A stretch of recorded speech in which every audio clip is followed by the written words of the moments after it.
The detective asked, "Can you explain why your fingerprints are on your neighbor's murder weapon?" "I don't understand," I said, hearing my voice crack with fear and confusion. "Which neighbor? What weapon?" Detective Larson leaned back in his chair, studying me with eyes that had probably seen 1,000 liars try to play innocent. His partner Vance shifted his weight near the door, hand resting casually on his belt, where his weapon sat holstered. The interrogation room smelled like industrial cleaner and stale coffee, and the fluorescent lights overhead made everything look harsh and unforgiving. I'd been dragged from my apartment 2 hours ago by uniformed officers who wouldn't answer my questions, just kept saying I needed to come downtown to clear some things up. My hands wouldn't stop shaking against the cold metal table. Larson pulled a photograph from his folder and slid it across to me. The image showed a kitchen knife sealed in a clear evidence bag, the blade covered in dried blood that looked almost black under the camera flash. The handle was black rubber with a textured grip, part of a cheap knife set I recognized immediately because I owned the same one. My stomach dropped when I saw the evidence tag attached, showing a case number and collection timestamp from yesterday afternoon. He produced a second photo, this one showing a woman's body sprawled on a kitchen floor, blood pooled around her head and shoulders. I looked away before my brain could process all the details, but not before recognizing Linda Castellano from apartment 3B, directly below mine. Linda Castellano, age 52, found deceased in her apartment yesterday at 3:47 p.m., Larson said in a tone that suggested he'd delivered this kind of news many times before. Single stab wound to the throat, severed her carotid artery. She bled out in approximately 2 minutes according to the medical examiner. He tapped the photo of the knife with one thick finger. This was the murder weapon. Your fingerprints are all over the handle, clear as day. So I'll ask you again, and I suggest you think carefully before answering. Why are your fingerprints on the knife that killed your neighbor? My mind raced through possibilities that made no sense. That knife came from my kitchen, part of the set I'd bought at Target 8 months ago when I moved into the building. But I couldn't remember the last time I'd used that specific knife. Couldn't recall when I'd last noticed all the pieces in the wooden block on my counter. I worked double shifts most days at Brennan's auto shop downtown, came home exhausted, ate cereal or takeout, fell into bed. My kitchen knives stayed mostly untouched except for the occasional sandwich preparation. That looks like my knife, I admitted, knowing how guilty the words sounded even as they left my mouth. I have a set like that in my apartment, but I didn't kill anyone. I've barely even spoken to Linda beyond saying hello in the hallway. Vance spoke up. For the first time, his voice younger and sharper than Larson's. So you're saying someone stole your knife, murdered your neighbor with it, and then just left it at the scene with your prints all over it? That's your story? The skepticism in his tone made it clear what he thought of that explanation. Larson opened his folder wider, revealing more photographs and documents I couldn't read upside down from my position.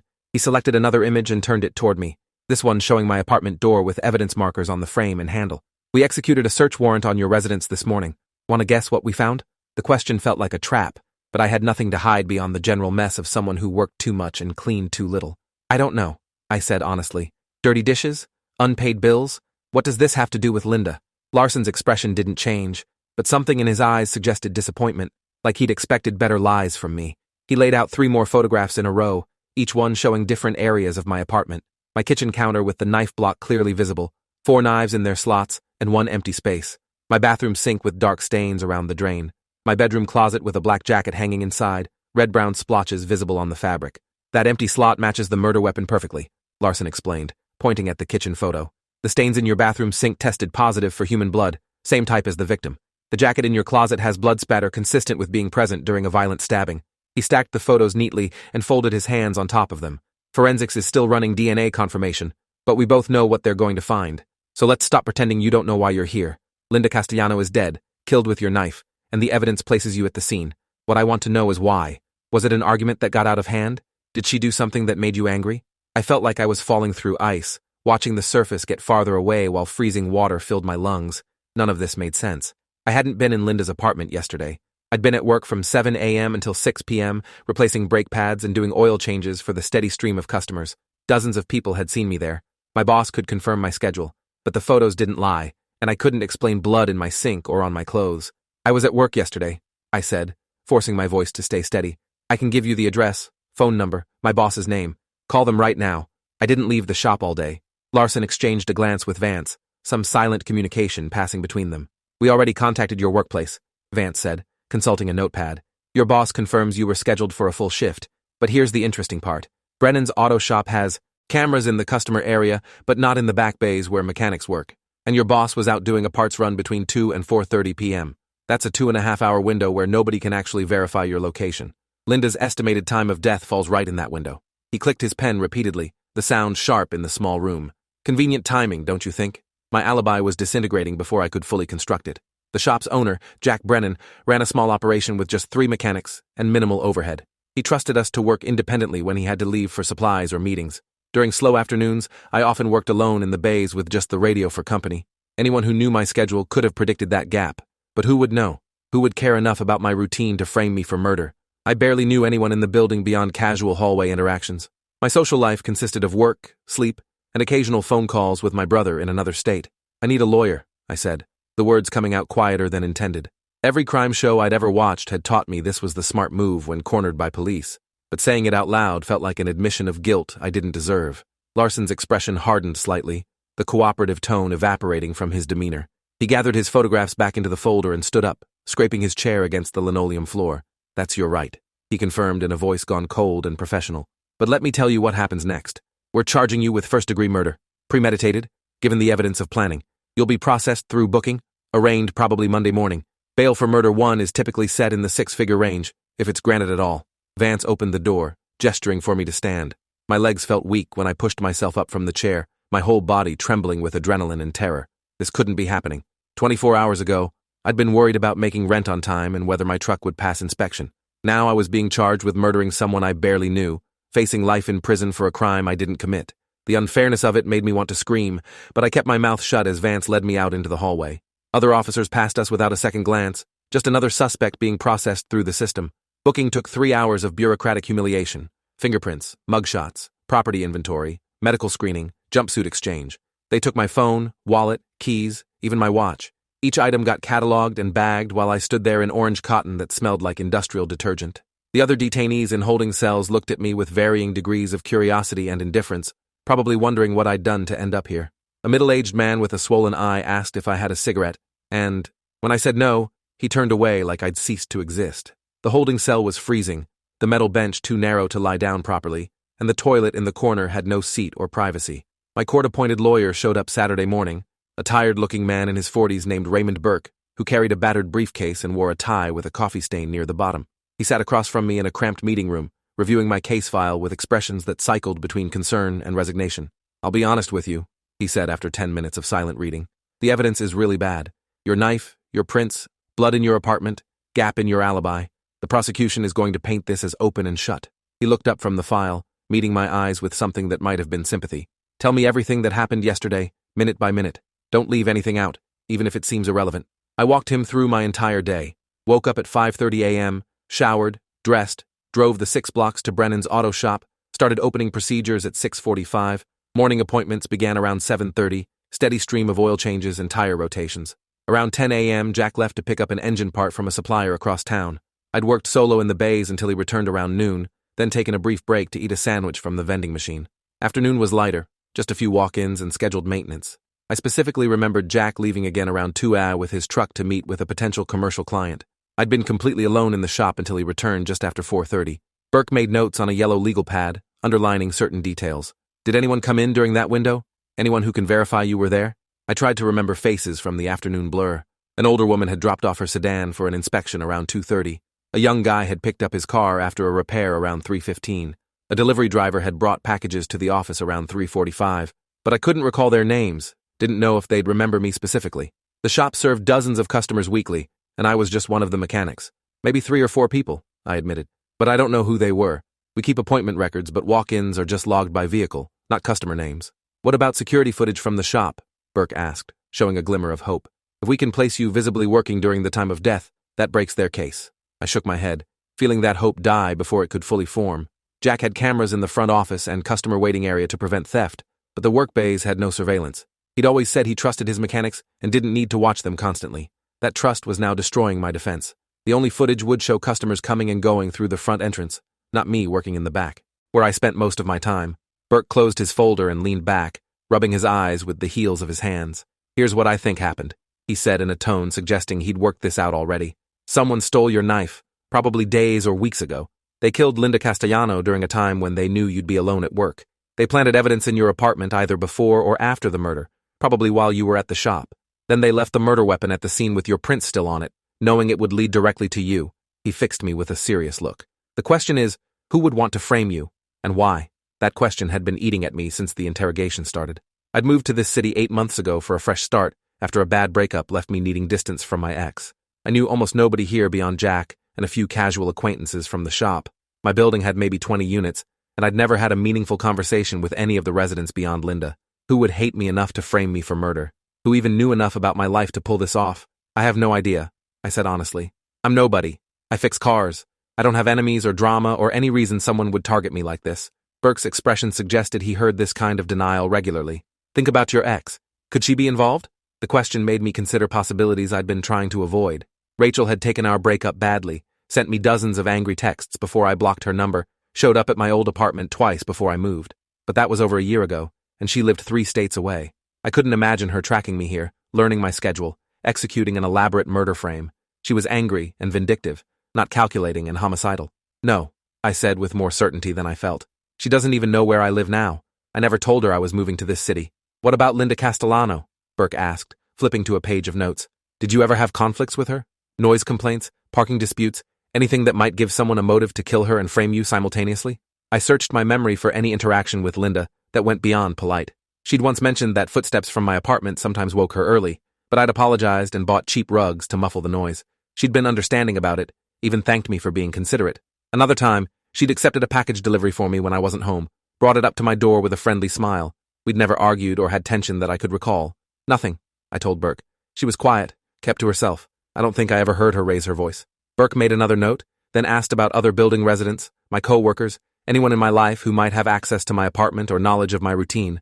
The building superintendent had a master key, but he was a 70-year-old man with arthritis who could barely climb the stairs.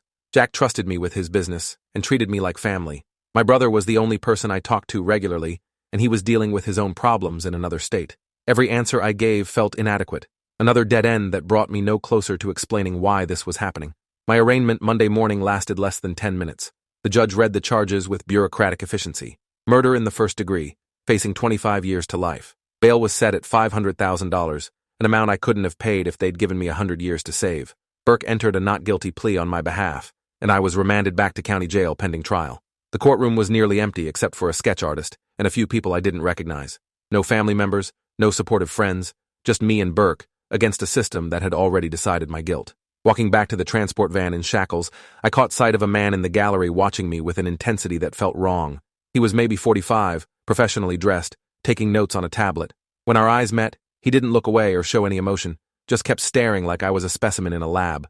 County jail was worse than the holding cell. They put me in a pod with 40 other men, bunks stacked 3 high, 1 shower for everyone, constant noise that never stopped even at night.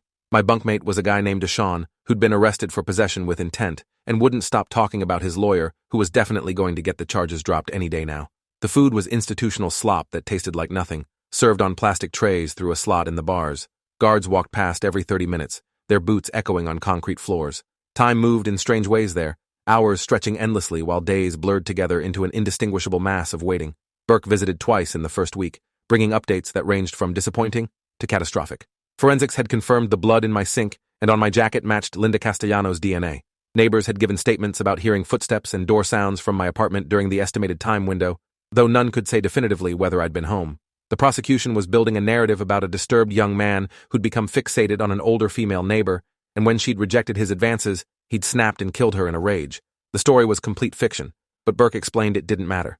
Juries believed coherent narratives, and the evidence supported theirs better than ours. We need to find who actually did this, I told Burke during his second visit, hearing the desperation in my own voice.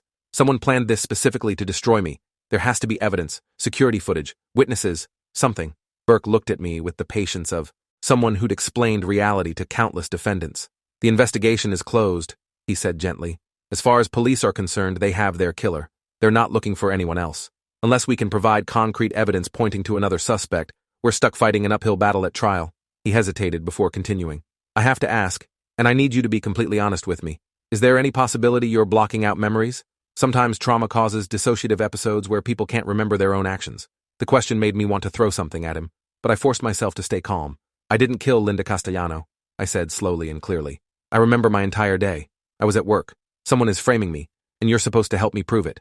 Burke nodded, but I could see the doubt lingering in his expression.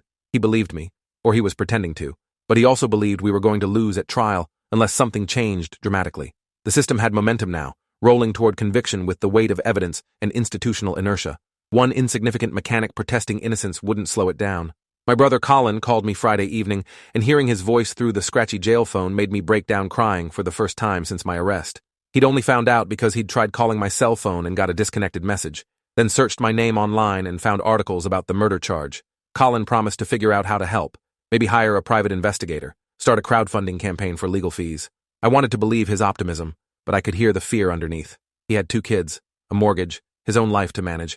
He couldn't afford to save me from this, and we both knew it. The 15-minute call ended too quickly, leaving me back in the noise and chaos of the pod. Days crawled past in a routine of meals, phone time, yard privileges, and endless waiting. Other inmates asked what I was in for, and when I said murder, some looked at me with respect, while others kept their distance. Deshaun finally got bailed out by his grandmother, leaving me with a new bunkmate named Luis, who'd been arrested for assault during a bar fight. Luis was tougher than me, knew how jail worked, taught me which guards to avoid, and which inmates ran the pod's informal economy. He shared commissary snacks and warned me about men who'd try to take advantage of someone weak and scared. I was grateful for his protection, even as I hated needing it. Burke came back 2 weeks after my arraignment with news that made my stomach drop. The prosecution had offered a plea deal, manslaughter with a sentencing recommendation of 15 years. If I accepted, I'd be eligible for parole in 12 with good behavior. If I went to trial and lost, I'd face 25 to life with no guarantee of ever getting out. Burke laid out the numbers with clinical efficiency, explaining that most defendants in my position would jump at the offer. 15 years was survivable. Life in prison was a death sentence for someone my age. But taking the deal meant admitting I killed Linda, accepting guilt for something I didn't do, becoming a convicted murderer for the rest of my life. I can't take it, I told Burke, my voice shaking. I didn't kill anyone. If I plead guilty, whoever really did this gets away with it completely. Burke closed his folder and looked at me with something like admiration, mixed with sadness. Then we go to trial, he said simply, and we'd better find something that creates reasonable doubt, because right now, we have nothing. He pulled out a fresh legal pad and started asking questions again, pushing me to remember every detail from the days before Linda's death. Had anyone unusual visited the building? Had I noticed anything missing from my apartment besides the knife? Did Linda seem frightened or upset the last time I saw her? I tried to reconstruct the week leading up to the murder, but it all blurred together into a repetitive cycle of work and sleep. Linda and I had passed each other in the lobby maybe 3 days before her death. She'd been carrying grocery bags and I'd been leaving for my shift. We'd exchanged our usual polite greeting and nothing more. I'd noticed nothing strange about her demeanor or behavior. My apartment had seemed normal too, nothing obviously out of place beyond my usual clutter. If someone had entered to steal the knife, they'd been careful not to leave evidence of the intrusion. The superintendent had insisted his master key records showed no unauthorized entry, and the door lock showed no signs of forced entry. Burke spent an hour going through the prosecution's evidence list with me, explaining what each piece meant for our case. They had photographs of my knife block, measurements proving the murder weapon matched the missing slot perfectly. They had forensic reports on the blood evidence, DNA analyses, fiber comparisons. They had statements from the medical examiner establishing time of death and cause. They had testimony from the first officer who'd discovered Linda's body, responding to a wellness check called in by Linda's daughter when she couldn't reach her mother by phone. Every piece of evidence pointed at me with damning consistency, and we had nothing to counter it except my insistence that I was innocent. What about the man in the courtroom? I asked suddenly, remembering the intense stare. During arraignment, there was a guy watching me, taking notes on a tablet. Did you see him? Burke frowned, thinking back. Lots of people observe arraignments. Journalists, law students, court watchers. Why? I tried to describe him. The professional clothing and focused attention that had felt different from casual observation. He seemed really interested in me specifically, like he was studying me, not just watching the proceedings. Burke made a note, but didn't seem particularly concerned. I'll look into spectator logs if they keep them, but it's probably nothing. High-profile murder cases attract attention. Trial was scheduled for 8 weeks out, giving Burke time to investigate and prepare our defense. But preparation required resources we didn't have. Burke was overworked, handling dozens of cases simultaneously, unable to dedicate the hours necessary to mount a proper investigation. He couldn't afford to hire private investigators or forensic experts to challenge the prosecution's evidence. We were going into battle armed with my testimony and little else. The injustice of it burned in my chest, knowing that wealthy defendants could buy their way out of exactly this situation, while I'd be convicted because I couldn't afford better representation. Colin sent me a care package that included photographs of his kids, a paperback novel, and $40 in commissary credit. The money meant I could buy decent soap and extra snacks, small comforts that made jail marginally more bearable. The photos hurt to look at, because they reminded me of the life I was missing, the future I'd never have if convicted. My nephew had started Little League, my niece had won a science fair. Normal family milestones happening while I sat in a cell accused of murder. Colin's letter promised he was working on raising money for my defense, but I knew how that would go. Most crowdfunding campaigns failed, and even successful ones wouldn't generate enough to make a real difference. 3 weeks before trial, Burke showed up with someone unexpected. A woman maybe 50 years old, dressed in a blazer and carrying a laptop bag, introduced herself as Veronica Hayes, a private investigator hired pro bono by a legal advocacy group that handled wrongful conviction cases. She'd read about my case in a legal newsletter, and something about it had caught her attention. Veronica explained she specialized in frame-up cases, situations where innocent people got railroaded by circumstantial evidence. She'd agreed to spend 2 weeks investigating before deciding whether to take my case officially. The prospect of actual professional help made me dizzy with hope. Veronica spent our first meeting asking questions Burke hadn't thought to ask. She wanted details about my apartment building's layout, the security measures, who had access to what areas. She asked about my relationship history, not just with Rachel, but with everyone I'd dated or been close to over the past 5 years. She wanted names of co-workers at previous jobs, landlords from previous apartments, even instructors from trade school. Her thoroughness suggested she was looking for patterns I couldn't see, connections that might explain why someone would target me specifically. I answered everything honestly, giving her permission to contact anyone she needed to verify my information.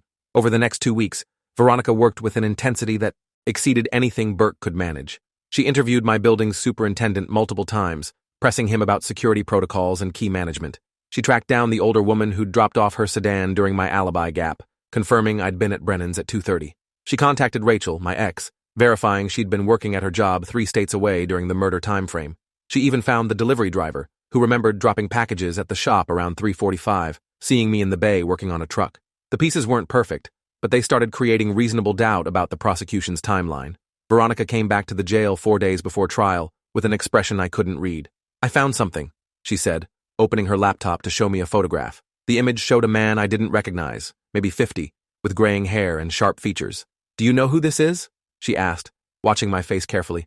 I studied the photo but came up blank. "No, I've never seen him before. Why?" Veronica pulled up a second image, this one showing the same man in the courtroom gallery during my arraignment.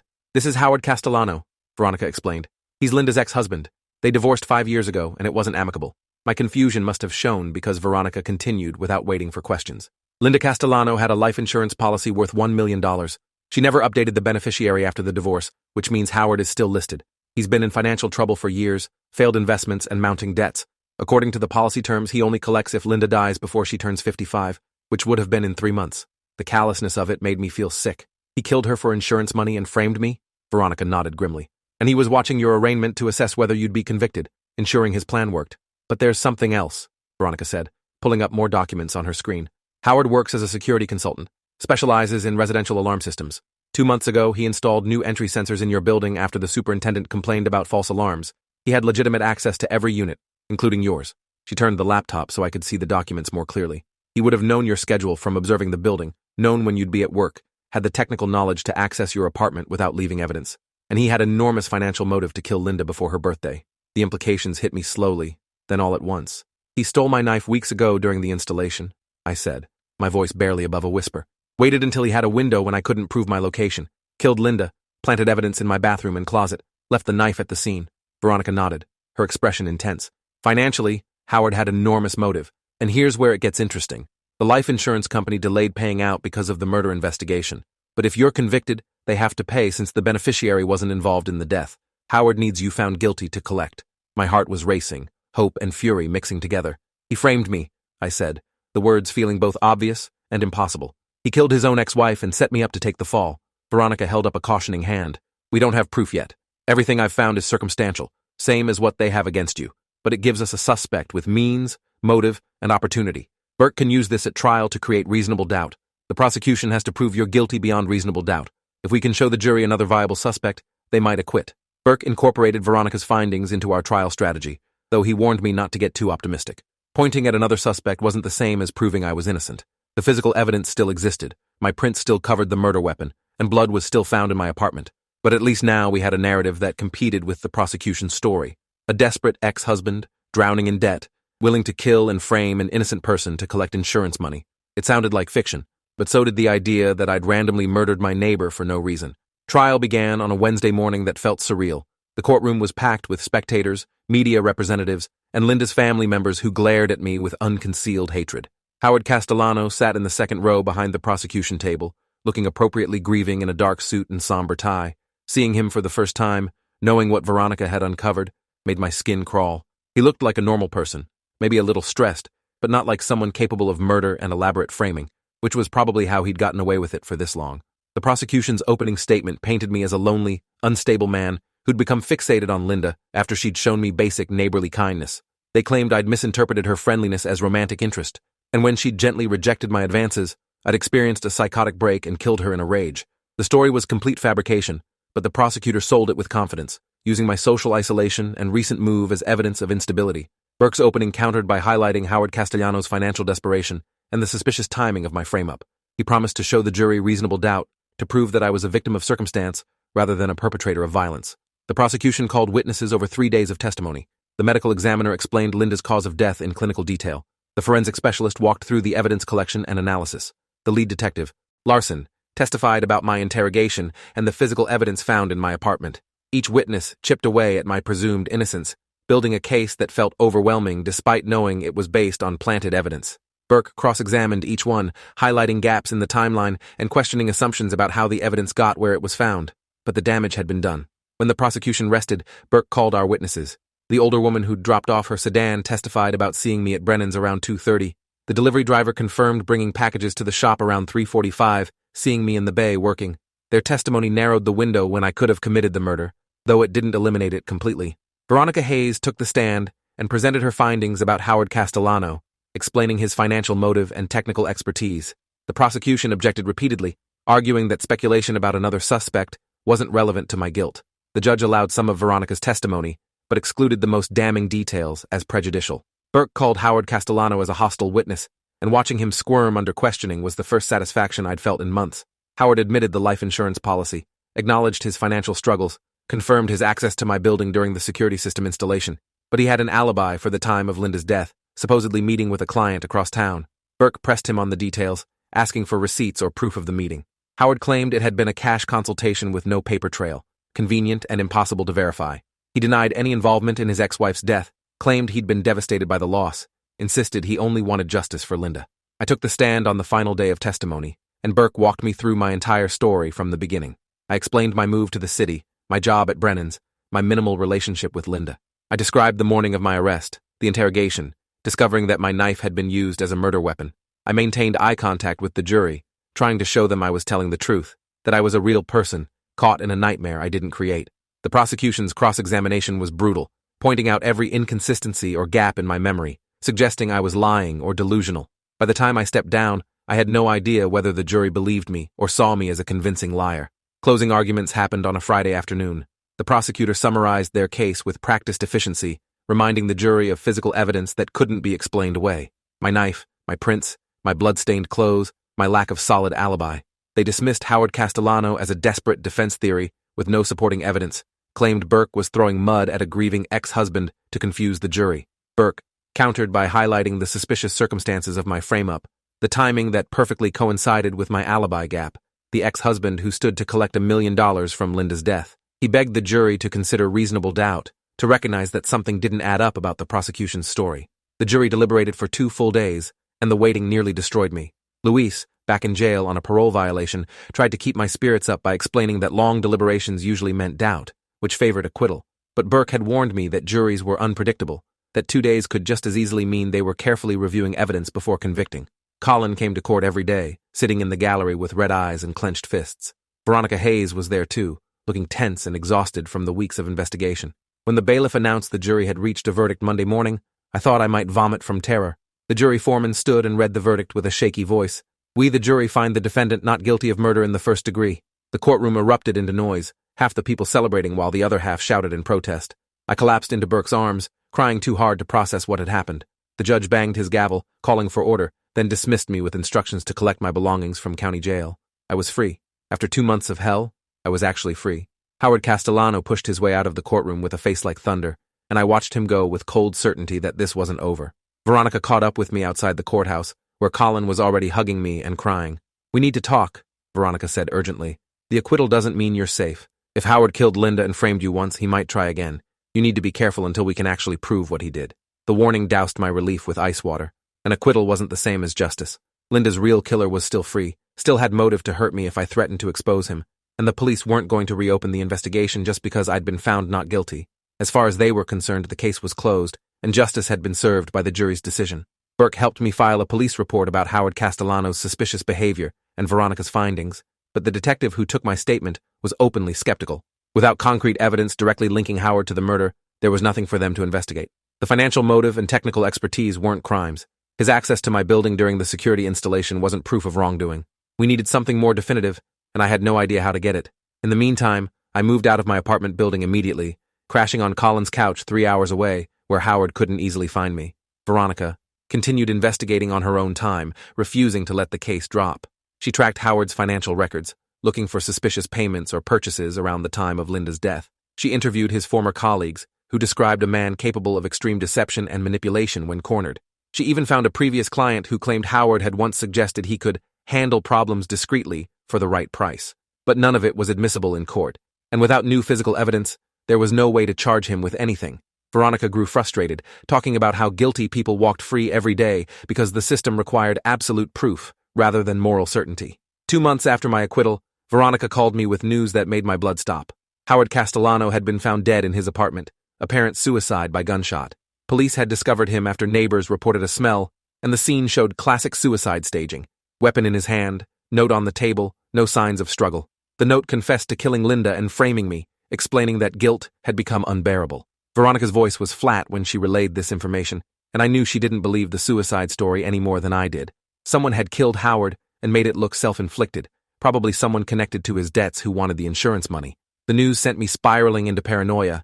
If Howard hadn't acted alone, someone else out there knew I was innocent and wanted to silence anyone who could prove it.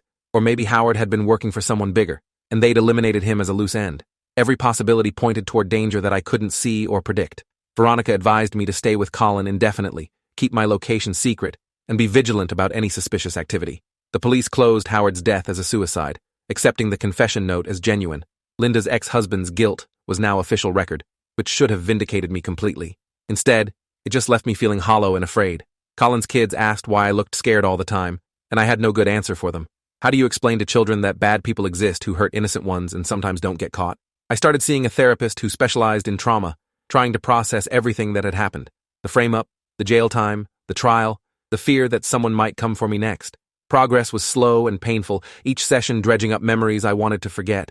But slowly, therapy helped me understand that I'd survived something most people couldn't imagine, and survival itself was a form of victory. Veronica eventually closed her investigation, unable to find evidence of who might have killed Howard or whether he'd actually been working with accomplices. She maintained private doubts about his suicide, but acknowledged we'd probably never know the full truth, the life. Insurance company paid out Howard's estate 6 months after his death, the money going to his creditors rather than beneficiaries. I wondered if whoever orchestrated all this had profited from that payout, if the whole nightmare had been about insurance money the entire time.